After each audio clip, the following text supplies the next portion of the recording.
निघाला वनामध्ये आला।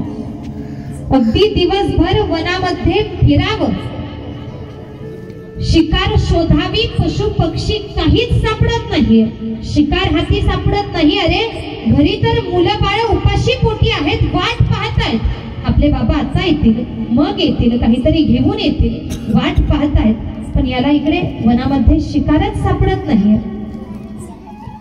पूर्ण दिवस गेला, सूर्यास्ताची वेळ झाली। हा व्याध विचार करतोय, अरे रिकाम्या हाताने परत जाऊ तरी कसं? घरी गेल्यानंतर मुलं बाळ धावत येतील, बाबा तुम्ही काय घेऊन आलात विचारतील। यानं विचार करावा, अरे रे रिकाम्या हाताने जाऊन फायदा नाही, आपण जाऊ तर काहीतरी घेऊनच जाऊ, भलेही रात्र झाली तरी चालेल, पण शिकार करूनच जाऊ। ठरवलं आणि त्याच वनामध्ये एक सरोवर आहे। एका सरोवराच्या काठावरती एक बेलाचं वृक्ष होता, मोठा बेलाचा वृक्ष त्या ठिकाणी होता।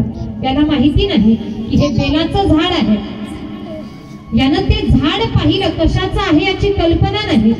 हा पहा वनामध्ये राहणारा व्यक्ती आहे, त्याला देव कळत नाही, पूजा कळत नाही, देवाला काय आवडतं हेही कळत नाही, फक्त शिकार करायची माहिती आहे आणि कुटुंबाचं पालन पोषण करायचं एवढंच माहिती आहे।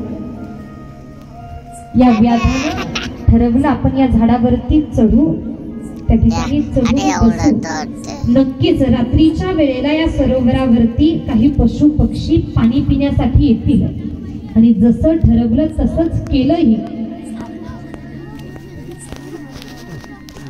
त्या बेलाच्या झाडावरती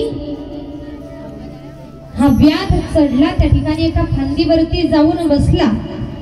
रात्रीचा पहिला प्रहर चालू झाला, पहिला प्रहर चालू झालाय आणि याच पहिल्या प्रहरामध्ये या व्याधानं पाहावं की अरे